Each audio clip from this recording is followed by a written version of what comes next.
Hello नमस्कार विद्यार्थी मित्रांनो, मी अविनाश सर स्वागत करतो आपल्या सर्वांचं आपल्या यूट्यूब चॅनलवरती। तर विद्यार्थी मित्रांनो, 2017ची जी काही शिष्यवृत्ती परीक्षा झाली होती त्याची क्वेश्चन पेपर आता आपल्यासमोर आहे आणि त्याचं स्पष्टीकरण आजच्या या व्हिडिओमध्ये आपल्या सर्वांना मिळणार आहे। तर चला वेळ न घालवता आपण आजच्या या व्हिडिओला सुरुवात करतो आहे। तर सर्वात प्रथम जो काही मराठीचा पेपर आहे या मराठीच्या पेपरमध्ये पहिला उतारा होता आणि त्या उतार्यावरून तुम्हाला 3 प्रश्नांची उत्तरं शोधायची आहेत। तर या ठिकाणी पहा, पहिला प्रश्न, महाराष्ट्र माता कोणत्या नदीला म्हटलं गेलेलं आहे? तसं पाहायला गेलं तर महाराष्ट्र माता आपण गोदावरीला देखील म्हणतो, परंतु पॅसेजमध्ये ज्या नदीचं वर्णन केलेलं असेल ते उत्तर आपल्याला त्या ठिकाणी द्यायचं आहे। पहिली जी काही ओळ आहे त्याच्यामध्ये म्हटले, कृष्णेचे कुटुंब भले मोठे आहे, कितीतरी लहान मोठ्या नद्या त्याला येऊन मिळतात। गोदावरीप्रमाणेच कृष्णेलाही महाराष्ट्र माता म्हणता येईल। गोदावरीप्रमाणेच कृष्णेलाही, गोदावरी नदीला महाराष्ट्र माता म्हणतात, परंतु या उतारामध्ये जी काही माहिती दिलेली आहे ती माहिती कृष्णा नदीची दिली असल्याने पहिल्या प्रश्नाचं उत्तर तुम्हाला 1 असं लिहायचं आहे। त्यानंतर दुसरा प्रश्न होता, दुसऱ्या प्रश्नामध्ये पहा, कृष्णा नदीच्या गाळात कशाचे अमृतमळे फुलतात? अमृतमळे याचा अर्थ कोणत्या प्रकारचे त्या ठिकाणी जे काही फळं असतील किंवा वनस्पती असतील त्यांचं पीक घेतलं जातं आहे। तर या ठिकाणी काकड्या, टरबूज आणि कलिंगडे असे 3 ऑप्शन आहेत आणि या ठिकाणी जर तुम्ही पाहिलं तर पहा, वांगी, काकड्या, कलिंगडे आणि टरबुजे असे यांची अमृतमळे या ठिकाणी दिलेलं आहे। वांगी दिलेलं आहे, परंतु प्रश्नामध्ये वांगी हे ऑप्शन नाही आहे, मात्र 3 ऑप्शन जे काही पॅसेजमध्ये आहेत ते या ठिकाणी दिलेले आहेत, म्हणून या प्रश्नाचं उत्तर असणारे पर्याय क्रमांक 1 अ, ब आणि क। त्यानंतर तिसरा प्रश्न होता, पुढीलपैकी कोणत्या अर्थाचा वाक्प्रचार उत्तरामध्ये आलेला नाही? मन न भरणे, पूर्ण करणे, कंटाळा येणे आणि चव घेणे। आता जर उत्तरामध्ये जर आपण पाहिलं तर शेवटला पहा, इथं दिसेल तुम्हाला शब्द तृप्ती होणार नाही। तृप्ती होणार नाही याचा अर्थ काय? तर मन भरणार नाही। वीट येणे म्हणजे कंटाळा येणे, तिथंच खाली पहा या ठिकाणी दिसेल तुम्हाला वीट येणे म्हणजे कंटाळा येणे एखाद्या गोष्टीचा, तो आलेला आहे, कंटाळ्याचा आलेला आहे। त्यानंतर इथं जर पाहिलं आपण तर मन न भरणे त्याचा या सापडला आपल्याला। चव घेणे त्याचा देखील वाक्प्रचार आपल्याला या ठिकाणी सापड, ती वांगी ज्याने एकदा चाखली, चाखली म्हणजेच चव घेणे असा त्याचा अर्थ होतो। आणि मग कोणता आलेला नाही तर पूर्ण करणे याचा हा वाक्प्रचार त्या ठिकाणी आलेला नाही आहे। अशा प्रकारे 3 प्रश्न आपण पाहिले। त्यानंतर चौथा आहे पहा, कवितेवरून आपल्याला प्रश्नांची उत्तर द्यायची आहेत। याच्यामध्ये चौथ्या प्रश्नामध्ये म्हटलेलं आहे, कवीला खार रानाची मालकीण केव्हा वाटते? आता ती शेपूट उभारून ऐटीत बसते तेव्हा, आनंदाने काम करते तेव्हा, गोजीरवाणी दिसते तेव्हा, ती डोळे लुकलुक करून बघते तेव्हा। तर त्याचं उत्तर आहे पर्याय क्रमांक 1, ती शेपटी उभारून ऐटीत बसते तेव्हा। आता कुठं पाहायला भेटते पहा आपल्याला, याच ठिकाणी दुसऱ्या ओळीमध्ये पहा, उभे करूनी शेपूट बैसे ऐटीमध्ये फार, मालकीन की जणू राणाची दिसे अशी ही खार। मग ऐटीमध्ये बसल्याच्या नंतर ती राणाची मालकीन दिसते असं आपल्याला समजेल। त्यानंतर 5वा प्रश्न आहे, कवितेनुसार विशेषण नाम यांची चुकीची जोडी। आता गुबगुबीत अंग आणि लुकलुक डोळे या ठिकाणी पहा, पाठीमागं घेतोय मी, लहान सुंदर गोजीरवाणी दिसे कशी ही कार, गुलगुलीत अंग म्हटलेले, गुबगुबीत म्हटले का? नाही, तर गुलगुलीत म्हटलेले आहे, म्हणजे पर्याय क्रमांक 1 मध्ये जे आहे चुकीचं आहे। त्याचबरोबर डोळ्यांच्या बाबतीमध्ये पहा, लुकलुक बघती, लहान डोळे, डोळे कसे आहेत? लहान आहे, म्हणजे डोळ्यांचे विशेषण जे वापरले डोळ्यासाठी ते लहान वापरलेलं आहे। नजरेसाठी, बघण्यासाठी लुकलुक म्हटलेलं आहे, म्हणजे या प्रश्नाचे उत्तर मात्र 2 होतं। 5व्या प्रश्नामध्ये पर्याय क्रमांक 1 आणि 3 या दोन्हीपैकी एकही कोणतंही लिहिलं असतं तरी तुम्हाला ते बरोबर मिळेल किंवा प्रश्न जो आहे तो कॅन्सल होत असतो, म्हणजे या ठिकाणी 2 उत्तर निघतात। 6वा प्रश्न आहे, कवितेतील अचपळ या शब्दाचा अचूक अर्थ, अचूक म्हणजे बरोबर अर्थ विचारला आहे, तर अचपळचा अर्थ होतो चंचल असणे आणि खोडकर असणे, हे दोन्ही अर्थ त्या ठिकाणी वापरले जातात। या ठिकाणी सुद्धा या 6व्या प्रश्नामध्ये 2 आणि 4 अशी या प्रश्नाची उत्तर आहेत। 7व्या प्रश्नामध्ये म्हटलेलं आहे, सातपुडा डोंगराच्या परिसरातील होळी महाराष्ट्रातच नव्हे तर भारतभर प्रसिद्ध आहे। यातलं काय शोधायचं आहे आपल्याला? तर नामं शोधायचे आहेत। मग याच्यामध्ये पहा, सातपुडा हे एक नाव आहे, डोंगर हे देखील नाव आहे, होळी हे सणाचं नाव आहे, महाराष्ट्र हे राज्याचं नाव आहे आणि भारत हे आपल्या देशाचं नाव आहे, म्हणजे 5 नावं या ठिकाणी आपल्याला पाहायला मिळतात, म्हणून 7व्या प्रश्नाचं उत्तर आहे पर्याय क्रमांक 1, 5। 8व्यामध्ये म्हटलेले, पिंपळाची पाने तरंगत खिडकीतून आत आली, यातील लिंग, आता लिंग कशावरून ओळखायचं आहे? तर लिंग ओळखत असताना सर्वात प्रथम त्या शब्दाला एकवचनामध्ये करायचं आहे। पाने त्याचं एकवचन होईल पान, आणि मग पानाला आपण काय म्हणतो तर ते पान असं म्हणतो, म्हणून या प्रश्नाचं उत्तर आहे पर्याय क्रमांक 4, नपुंसक लिंग। त्यानंतर 9वा प्रश्न आहे, खाली दिलेल्या वाक्यात कोणते विरामचिन्ह द्यायचं राहिलेलं आहे? का, आम्ही आहोत की, साधना आणि जया एकदम बोलल्या. काच्या नंतर काय असायला पाहिजे होतं? तर त्या ठिकाणी प्रश्नचिन्ह देणं खूप गरजेचं आहे. म्हणून या ठिकाणी 9व्या प्रश्नाचं उत्तर आहे पर्याय क्रमांक 2.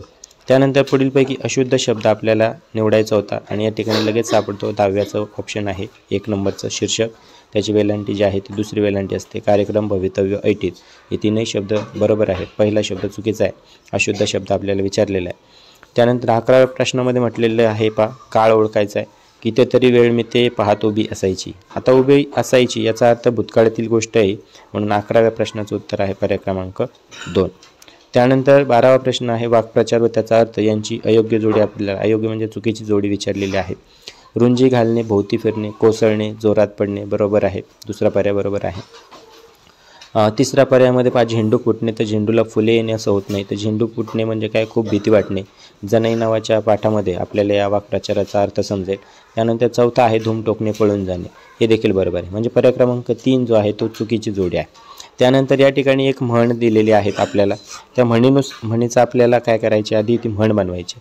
आता म्हण बनवत असताना काय करायचं तर 1-2 शब्द जर आपल्याला बनले आणि म्हणी जर पाठ असतील तर ती म्हण शोधायला जास्त वेळ लागत नाही. आता या ठिकाणी पाची, वी, वा, पो असे भरपूर काही शब्द त्या ठिकाणी दिलेले आहेत. मग या ठिकाणी जर तुम्ही पाहिलं तर टाळी असा शब्द तयार होतो आपल्याला. टाळी शब्द लगेच सापडतो आपल्याला. इथं या ठिकाणी टा आहे, या ठिकाणी नळी आहे. मग टाळीवरून कोणती म्हण आहे, तर टाळीवरून म्हण आहे ज्याची खावी पोळी त्याची वाजवावी टाळी. आणि त्याचा अर्थ असा होतो अन्नदात्याशी कृतज्ञतेने वागावे. म्हणजे ज्या लोकांनी आपल्यावरती उपकार केलेले आहेत त्यांचे उपकार आपण नेहमी लक्षात ठेवले पाहिजे. म्हणून याचं उत्तर आहे पर्याय क्रमांक 2. त्यानंतर 14व्या प्रश्नासाठी 14 ते 16साठी एक या ठिकाणी संवाद दिलेला होता आणि त्या संवादात तुम्हाला उत्तरं शोधायचं. वरील संवादात किती जणांनी भाग घेतलेला आहे? वरील संवाद शाळेत कोणता कार्यक्रम होणार नाही आहे आणि वरील संवाद कोठे घडला असावा, असे 3 प्रश्न आहेत. स्नेहल तू रांगोळी काढ, पहिलं वाक्य बोललं आहे. आता कोणी बोललं आहे तर ते बाईंनी बोललं आहे. बाई मी साक्षीला सोबत घेऊ, म्हणजे 2 त्या ठिकाणी आपल्याला माणसं सापडतात, एक स्नेहल आणि बाई. त्यानंतर घेण आपण लवकर काढा, फक्त तुम्ही दोघीच इथे आहात, बाकी सगळ्या आत हॉलमध्ये आहेत. म्हणजे त्या ठिकाणी फक्त दोघीच आहेत आणि पूर्ण संवाद जो आहे तो त्या तिघांमध्ये झालेला. त्या 2 मुली आणि मॅडम असे 3 व्यक्ती त्या ठिकाणी आहेत. इतरांची नावं जरी संवादामध्ये आली तरी त्यांना कन्सिडर करायचं नाही आहे, कारण बोलणारी माणसं संवादामध्ये असतात. नाव आले म्हणजे ते संवादात होत नाहीत. म्हणून या ठिकाणी आपल्याला उत्तर सापडतं की संवादामध्ये 3 व्यक्ती आहेत. 14व्या प्रश्नाचं उत्तर आहे पर्याय क्रमांक 2. संवादावरून शाळेत कोणता कार्यक्रम होणार नाही आहे, तर पथनाट्य आपण शेवटच्या ओळीमध्ये पाहणार आहोत. तुला माहीत नाही आपण लेख वाचा अभियानात पथनाट्य केलं होतं याचा अर्थ ते नाटक झालेलं आहे. आणि इथं म्हटलेले कार्यक्रम कोणता होणार नाही. मग पथनाट्य जर झालेलं आहे तर ते पुन्हा होणार नाही, याचा अर्थ 15व्या प्रश्नाचं उत्तर आहे पर्याय क्रमांक 1. त्यानंतर 16वा प्रश्न आहे वरील संवाद कुठे घडलेला असेल, तर रांगोळी काढतायत मुली. आता रांगोळी कुठे काढली जाणार आहे वर्गाच्या बाहेर काढली जाऊ शकते, वर्गामध्ये रांगोळी काढली जाणार नाही. कार्यक्रम आहे, स्नेहसंमेलन वगैरे आहे. त्या कार्यक्रमामध्ये आता तो कार्यक्रम कुठे होणार आहे, तर हॉलमध्ये होणार आहेत. बाकी सगळेजण हॉलमध्ये बसलेले आहेत. आपल्याला कुठं सापडतं, हॉलमध्ये आहेत. तर 3ऱ्या ओळीमध्ये सापडतं बाकी सगळ्या आत हॉलमध्ये आहेत, असं या 3ऱ्या ओळीमध्ये सापडतं. म्हणजे हॉलच्या बाहेर रांगोळी काढतायत आणि हॉलच्या बाहेर म्हणजेच कुठे काढली जाईल, तर व्हरांड्यामध्ये काढली जाईल. म्हणून 16व्या प्रश्नाचं उत्तर आहे पर्याय क्रमांक 1. त्यानंतर 17वा प्रश्न जो आहे माहिती तंत्रज्ञानाशी संबंधित शब्द आपल्याला निवडायचे आहे. तर मेसेज आहे. त्यानंतर चेअर म्हणजे खुर्ची होते, तो काही माहिती तंत्रज्ञानाशी संबंधित नाही आहे. वेब बरोबर आहे, 2 शब्द सापडले. त्यानंतर मोबाईल हा एक शब्द माहिती तंत्रज्ञानाशी संबंधित आहे. आणि कॅमेरा जो आहे तो कॅमेरासुद्धा आपण त्या ठिकाणी कन्सिडर करू शकतो, कारण वेब कॅमेरा देखील असतात. म्हणजे या ठिकाणी 17व्या प्रश्नाचं उत्तर असेल पर्याय क्रमांक 3 की 4 शब्द आपल्याला त्या ठिकाणी सापडलेले आहेत. त्यानंतर 18वा प्रश्न आहे या ठिकाणी सुद्धा 2 प्रश्न जे आहेत म्हणजे 2 पर्याय जे आहेत ते आपल्याला चुकीचे सापडतात. अलगद आणि हळूवार. अलगद नाजूक अर्थाने देखील वापरला जातो, म्हणून पर्याय क्रमांक 18चं उत्तर आहे पर्याय क्रमांक 2. आणि वेल कुंज हा देखील चुकीचाच आहे. आता वेल कुंज का, तर वेल सर्वांना माहिती आहे, परंतु कुंज म्हणजे एक प्रकारे वनसुद्धा होतं, म्हणून त्या ठिकाणी 2रा पर्याय आणि 4था पर्याय ह्या त्या ठिकाणी उत्तर होतं. 19व्या प्रश्नाचं मध्ये काय म्हटलं मंजूळ या शब्दाचा विरुद्धार्थी शब्द. मंजूळ म्हणजे काय, तर एक चांगला आवाज, सुंदर आवाज, गोड आवाज असं आपण त्याला म्हणू. आणि मंजूळच्या विरुद्धार्थी शब्द होतो कर्कश. म्हणजे 19व्या प्रश्नाचं उत्तर आहे पर्याय क्रमांक 3. त्यानंतर 20व्या प्रश्नामध्ये पहा, त्या ठिकाणी आपल्याला ही अक्षरं टाकायची आहेत पर्यायातली. मग अंगण, न जो काय आहे तो बाणाचाच असायला पाहिजे अंगणमध्ये, तिथं शब्द बनतोय पहिल्या पर्यायानुसार. त्यानंतर दुसऱ्यामध्ये काय म्हटलेले पहा, अंजीर, अंजीर शब्द पहा, दुसरी वेलांटी झाला पाहिजे. त्यानंतर अंधार हा देखील शब्द त्या ठिकाणी बनतो. आणि अंजन, अंजन म्हणजे काजळ, हा देखील शब्द बनतो. म्हणून 20व्या प्रश्नाचं उत्तर आहे पर्याय क्रमांक 1. 21व्या प्रश्नामध्ये म्हटलेलं आहे, पुढीलपैकी जोड शब्द नसलेला पर्याय कोणता, तर हाल, हवाल, पाऊस, पाणी, शेतीवाडी आणि मनोमनी. तर मनोमनी हा जो काही शब्द आहे हा जोड शब्द नाही. आता जोड शब्द कोणते असतात, तर जोड शब्दामध्ये एकापेक्षा जास्त गोष्टींचा समावेश केला जातो, त्याला जोड शब्द म्हणतात. मग हाल हवाल म्हटल्याच्या नंतर भरपूर गोष्टी आल्या, दुःख आलं, सुख आलं, संकट आली, भरपूर काही गोष्टी त्यामध्ये येतात. शेतीवाडी म्हटल्याच्या नंतर शेती, जमीन, पाणी, ऊस सगळं काही त्यामध्ये पीक वगैरे सगळे येईल. पाऊस पाणी म्हटल्याच्या नंतर पाऊस आला, पाणी आला, ढगांचा आवाज आला, विजेचा कडकडाट झाला, असे भरपूर शब्द त्यामध्ये येतात पाऊस पाण्यामध्ये. 22व्या प्रश्नामध्ये म्हटले पहा, राष्ट्रध्वजाला मानवंदना देण्यासाठी सैनिकांची डॅश डॅश तयार होते. आता सैनिकांची काय असते, तर समूहदर्शक शब्द या ठिकाणी, तर सैनिकांचे पथक असते. मग 22व्या प्रश्नाचं उत्तर असेल पर्याय क्रमांक 3. त्यानंतर 23वा प्रश्न आहे पहा, या ठिकाणी आपल्याला एक शब्द दिलेला आहे आणि त्या शब्दाला आपल्याला काय करायचं, अक्षरं दिलेले आहेत, तर त्याचा एक योग्य अर्थाचा असा शब्द बनवायचा आहे. भा, जा, व, बार यापासून शब्द तयार होतो बाजारभाव. आणि बाजारभाव याचा मध्ये म्हटलं आहे श्रद्धाचा, श्रद्धा या अर्थाचा शब्द काय होतं, श्रद्धाला दुसरा एक समानार्थी शब्द आहे भाव. मग भाव, बाजार भाव असा शब्द बनल्याच्या नंतर पहा, तुम्हाला या ठिकाणी मी लिहून दाखवतो आहे, बा जा र आणि भाव.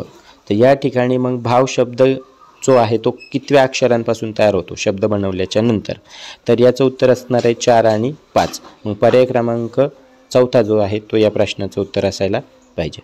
त्यानंतर 24वा प्रश्न आहे, प्रतिपक्षाने हार मानताच. आता हार मानली याचा अर्थ काय झालेला आहे, तर पराभव झालेला आहे, पुढं वाचण्याची गरज नाही आहे. मग 24व्या प्रश्नाचं उत्तर आहे पर्याय क्रमांक 2 पराभव. त्यानंतर 25वा प्रश्न खूप सोपा प्रश्न आहे, ग्रामगीता हा ग्रंथ कोणी लिहिलेला आहे, तुमच्याच अभ्यासाशी संबंधित आहे इयत्ता 5वीच्या. तर हा ग्रामगीता ग्रंथ जो आहे तो लिहिलेला आहे राष्ट्रसंत तुकडोजी महाराजांनी. तर अशा पद्धतीने हे 25 प्रश्न जे आहेत ते आपण या व्हिडिओमध्ये पाहिलेले आहेत. येणाऱ्या व्हिडिओमध्ये लगेचच आपण गणिताचे देखील प्रश्न पाहणार आहे. तोपर्यंत चॅनलला सबस्क्राईब करून ठेवा. पुढच्या व्हिडिओमध्ये 2017ची जी काही गणिताची प्रश्नपत्रिका आहे तिचं स्पष्टीकरण या ठिकाणी तुम्हाला दिलं जाणार आहे. तर भेटूया आपण पुढच्या व्हिडिओमध्ये.